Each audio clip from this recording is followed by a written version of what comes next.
In this video, I have explained levels of abstraction in database management system.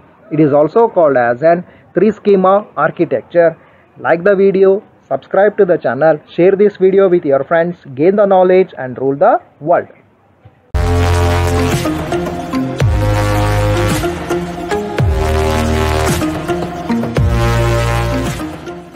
Like the video, write the comment, subscribe to the channel, share this video with your friends, gain the knowledge and rule the world. Levels of abstraction in database management system or 3-schema architecture. The data in an DBMS is described at 3 levels of abstraction, and each of these abstraction will be consisting of an database description, and each of these database descriptions are having a level of abstraction, and each of these levels of abstractions are known as conceptual, physical and external. The data definition language is used for the purpose of defining external and conceptual schemas. All the 3 levels of abstraction will be consisting of a database description, and that database description will be in terms of a schema, and the 3 levels of abstraction will be consisting of 3 schemas, and those schemas are conceptual schema, physical schema and external schema. The data definition language is used for the purpose of defining the external schema as well as the conceptual schema, whereas all the DBMS vendors will be supporting the SQL commands to describe aspects of an physical schema, but these commands are not part of an SQL language standard. All the vendors will be supporting the SQL commands which can be used for the purpose of describing the physical schema, but these commands are not part of an SQL language standard. The information about conceptual schema, physical schema and external schema are stored in an catalog, and that catalog is called as an system catalogs. This is the diagrammatical representation of levels of abstraction in an DBMS, that is an database management system, or it is also called as a 3-schema architecture. And here you can see data dictionary which has been present below. Above that one is a physical schema or an internal schema which will be providing the description regarding how the data has been stored in an database. Next one is the conceptual schema or a logical schema. This will be providing the description of a data which has been stored in a database, and it will be in terms of a data model. Here we can use the relational data model, object oriented data model or object relational data model, network data model, hierarchical data model. That means we can use any one of the data model to provide the description, and that is called as a conceptual schema. It is also called as a logical schema. And above that one is an external schema. You can observe in this diagram we have only one physical schema and one conceptual schema, whereas we can have n number of external schema. That means the relations which we are going to store in a table or in a database will be only one. That means only one set of entities or one set of an relation will be stored in a database. For that purpose we will be having only one internal schema and one conceptual schema, or one physical schema or one logical schema, whereas the external schema can be one or more, and it depends upon the user. That means for each individual user we can have an external schema, or for a group of an users we can have an external schema. Here we can observe in this diagram external schema 1, external schema 2, after that dot is there, after that external schema n. That means we can have n number of external schema, but the conceptual schema and physical schema can be only one. Conceptual schema. The conceptual schema is also called as a logical schema, which will be describing the stored data in terms of a data model of an DBMS. That means whatever the data has been stored in a database, that can be described by using an data model, and that is called as an conceptual schema. It is also known as an logical schema. In a relational database management system, the conceptual schema will be describing all the relations that are stored in an database. We can have the schema that is the conceptual schema, can be described by using any of the data model. As an example, we can describe by using the relational data model, we can describe by using an hierarchical data model, or by using an network data model, or by using an object relational data model, or the object oriented data model. Among that one, we are considering an relational data model. That means in case of an RDBMS, that is the Relational Database Management System, the conceptual schema will be providing the descriptions of all the relations that are stored in the database. As an example, we consider the university database. As an example, we consider a sample university database. Here, the relations contain information about the entities such as student, which will be having the details of the students, faculty, which will be having the details of all the faculties, and relationships between the students and the faculties, also the enrollment in the course.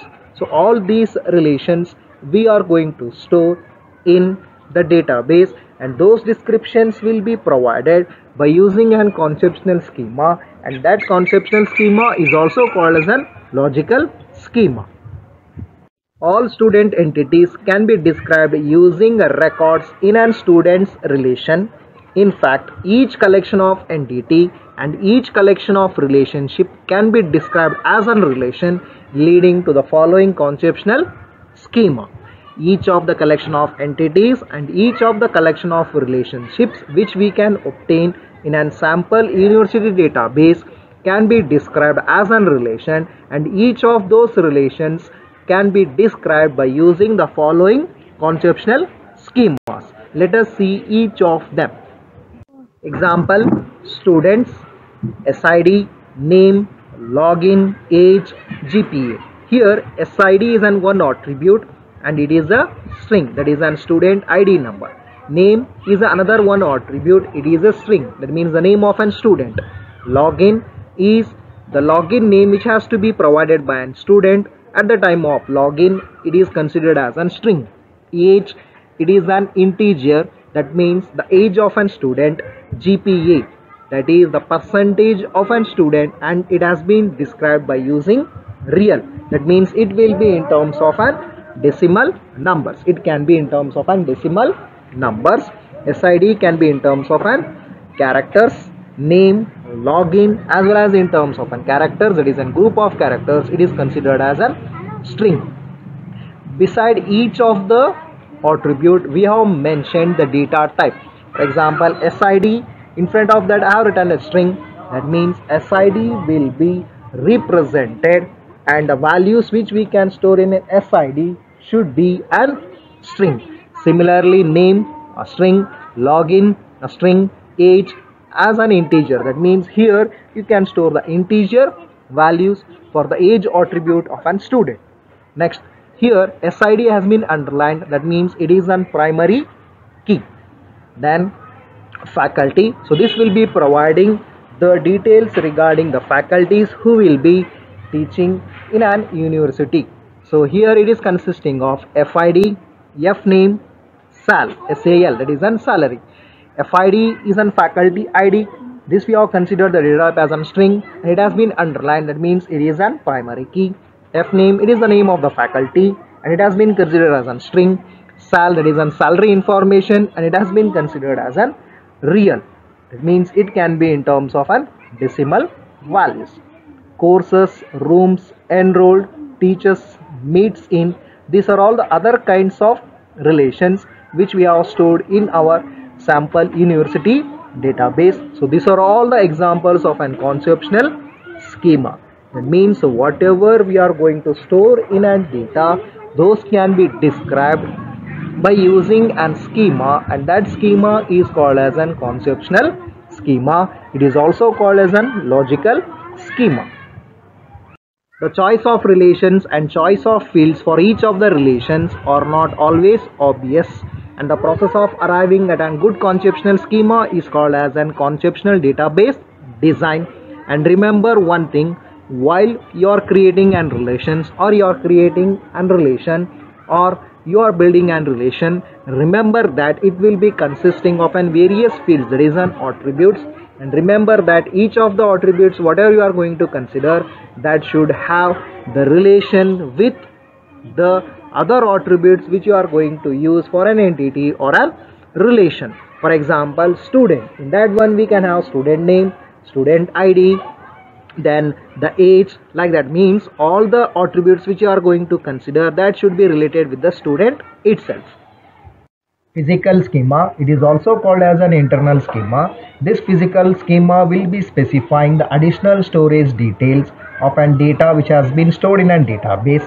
Essentially, the physical schema will be summarizing how the relations described in a conceptual schema are actually stored on the secondary storage devices such as bus disk as well as an tapes. It is a hard disk as well as an tape drives, where we consider them as an storage devices. These are the secondary storage devices.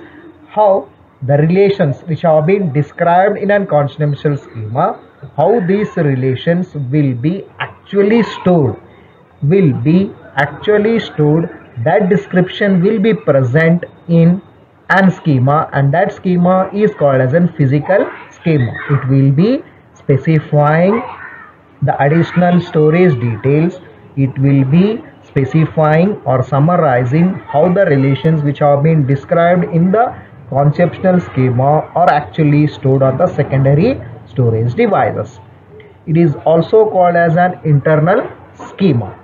We must decide what file organization to use to store the relations and create auxiliary data structures called as an indexes, which is used to speed up the data retrieval operation. That means we must decide upon what kind of organization to use, or what kind of the file organizations to be used for the purpose of storing the relations, and we need to create the auxiliary data structures such as the indexes.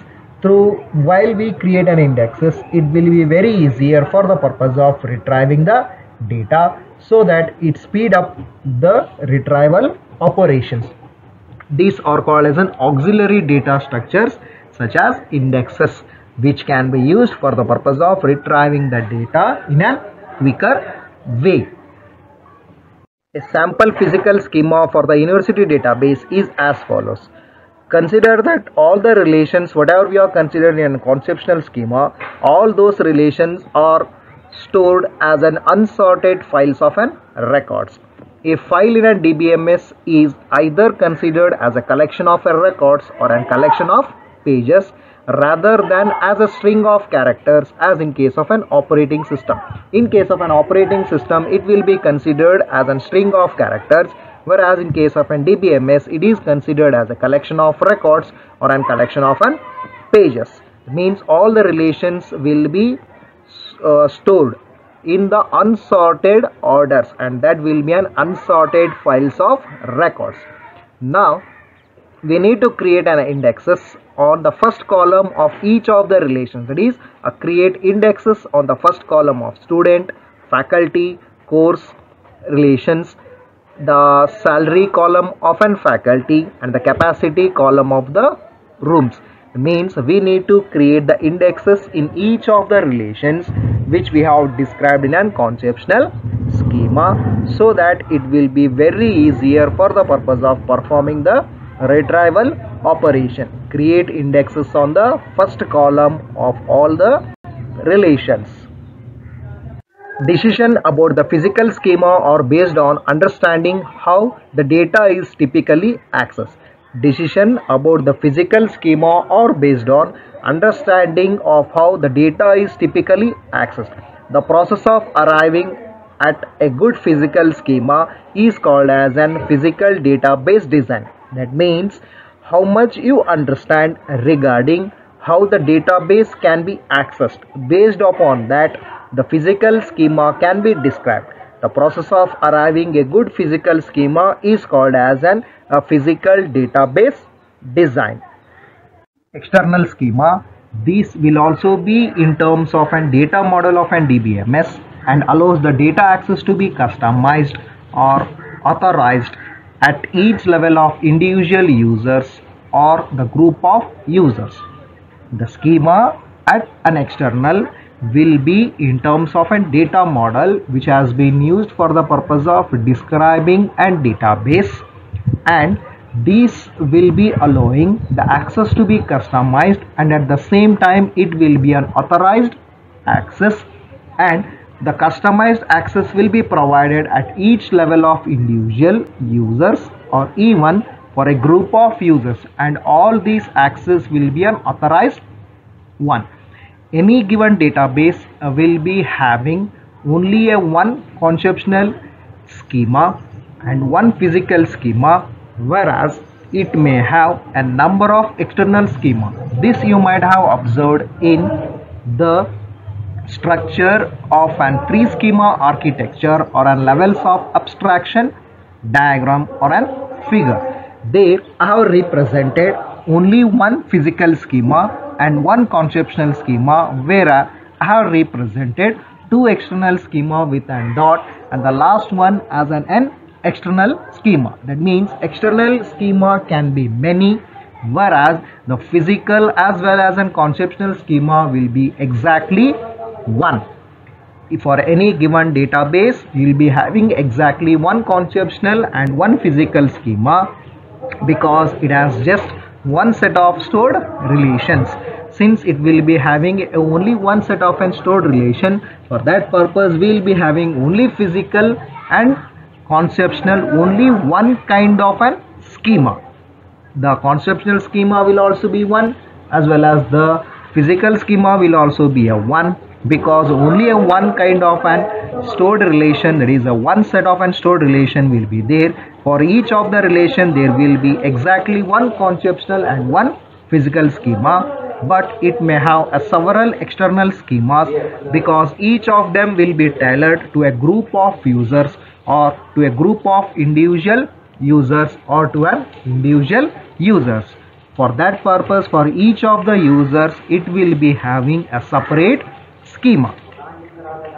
Each external schema will be consisting of a collection of one or more views and relations from an conceptual schema. Each of the external schema will be consisting of a collection of one or more views. What is an view? We learn later. Just remember, an external schema will be consisting of a collection of one or more views and relations which are present from an conceptual schema. Now we shall learn about an view. What is an view? A view is a conceptual relation.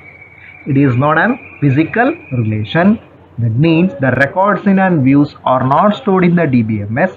Rather, they are computed using a definition which we have given for an view in terms of an relations which have been already stored in the DBMS.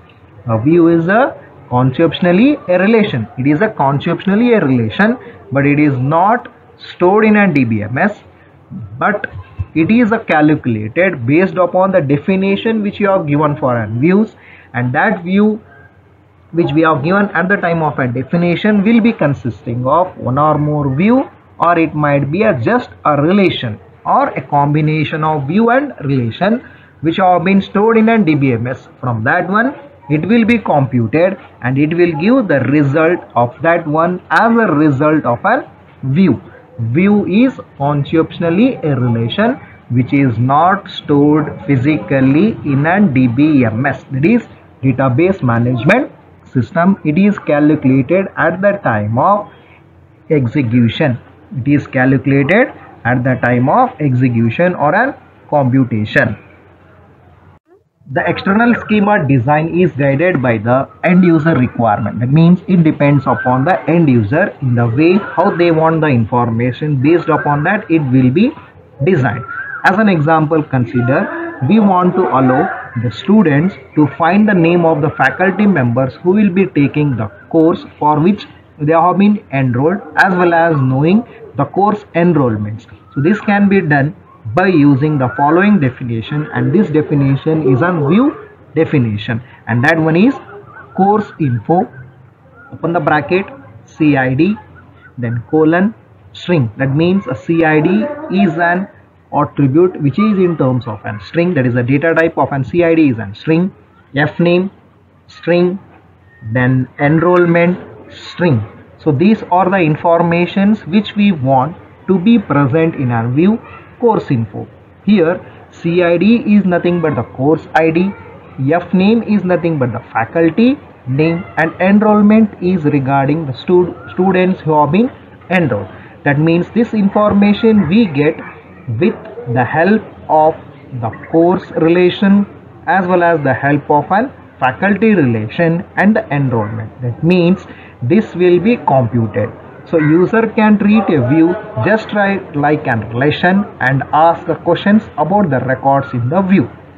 Even though the records in the view are not explicitly stored, they are computed as needed. As I told, a view is conceptual a relation which has been not stored in a database. It is calculated or computed by using the relations which have been stored in the DBMS. We did not include course info in the conceptual schema because we can compute the course info from the relations which are present in the conceptual schema and store it in an additional could be an redundant. That means if we can create this course info as a separate relation and we can store, but it will cause an redundancy. It will cause an redundancy. That means the duplication of values will be done. Since the duplication is not allowed in case of an DBMS, so we have not stored as an conceptual schema, but we are calculating them as an external schema. External schema in the sense here it will be computed while using the values which have been already present in the DBMS. The external schema is not stored, it is calculated. It is not stored, it is calculated. It is a conceptual relation. It is not a physical relation which is present in a DBMS. Like the video, subscribe to the channel, share this video with your friends, gain the knowledge and rule the world.